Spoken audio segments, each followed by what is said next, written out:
हुआ था, मैं आजकल presently I am working with Galgotia college है ग्रेटर नोएडा में, वहाँ पे हूँ 2007 से। एक हमारे मित्र थे, आईएससी बेंगलोर से पास आउट थे, वो मेरे साथी थे। गांव उनका तुगाना, शायद छपरौली के पास पड़ता है, चौहानों का गांव है, तुगाना ही है ना, मैं सॉरी। विजेंदर थे, आईएससी बेंगलोर से पास आउट थे, बड़े इंटेलिजेंट थे।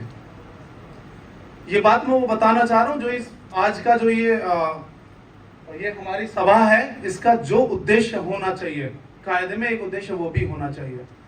वो हरिद्वार में उन्होंने अपने गांव की जमीन बेची थी, ये काम वो पहले ही कर रहे थे।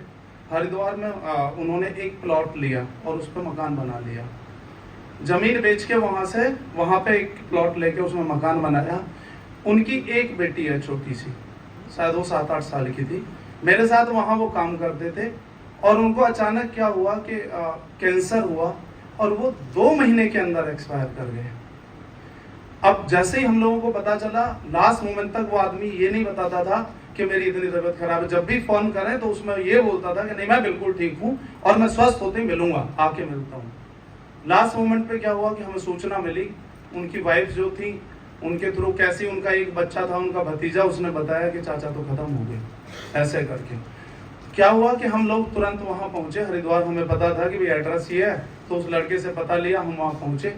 उसके बाद हमने उनसे बात करी, भाभी जो थी, मतलब उनकी वाइफ जो थी, तो उनके अकाउंट में उस दिन 5,000 रुपए थे केवल, क्योंकि वो ड्रिंक भी करते थे। ये मैं आपको सच्चाई बता रहा हूँ। स्थिति इस तरह की हो गई थी। आईएससी बेंगलोर का इंटेलिजेंट आदमी, यदि हमारे यहाँ नेक एनबीए की कोई भी विजिट आती थी तो उसको सबसे पहले आगे कर दिया जाता था कि तुम देखो इलेक्ट्रिकल डिपार्टमेंट में। महिंद्रा जैसी कंपनी में वो आदमी काम कर चुका था, इंटेलिजेंट था। आईएएस के इंटरव्यू से, यानी सिविल सर्विसेज में 2 बार छोड़ चुका था, मतलब 2 बार बाहर हो गया था इंटरव्यू तक जाने के बाद। और उसकी स्थिति ये थी कि उसके लास्ट मोमेंट में उनके पास 5,000 रुपए थे। प्रयास ये हुआ कि हमने कोशिश करी, गलगोटिया जितना उनका सर्कल था, आईएससी पंतनगर से भी पास आउट थे वो, उनके उस ग्रुप में डाला गया कि भाई स्थिति तो खराब है, आदमी तो हम नहीं ला सकते।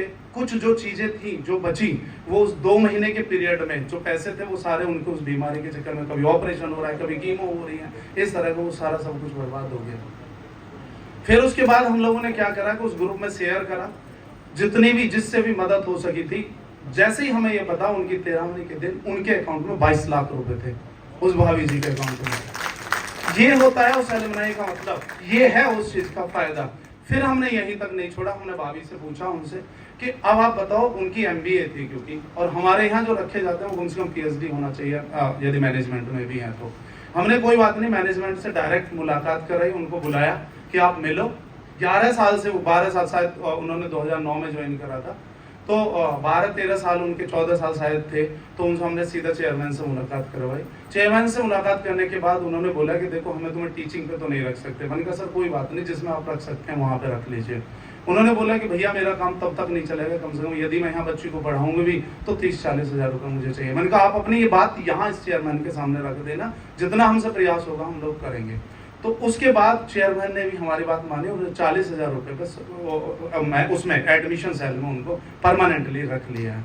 ये है उस एलुमनाई का मतलब। मैं ये भी यहाँ से भी ये भी कहना चाहता हूँ कि यदि हम कहीं साथ में हैं और हमें किसी एक दूसरे का पता चलता है तो हम तुरंत से तत्पर हैं, हर तरह से हम सक्षम हैं। यहाँ मैंने अभी देखा है कि बहुत सारे मैक्सिमम लोग गवर्नमेंट जॉब में हैं या प्राइवेट में भी हैं, तो अच्छे ओहदे पे हैं, अपना व्यापार कर रहे हैं। मुझे नहीं लगता एक छोटे-छोटे अमाउंट से किसी एक का अच्छा हो सकता है, और मजबूरी किसी के सामने भी आ सकती है। तो इस बात को भी थोड़ा सा ध्यान में रखें, क्योंकि लिस्ट बन जाएगी। धन्यवाद, बहुत बहुत।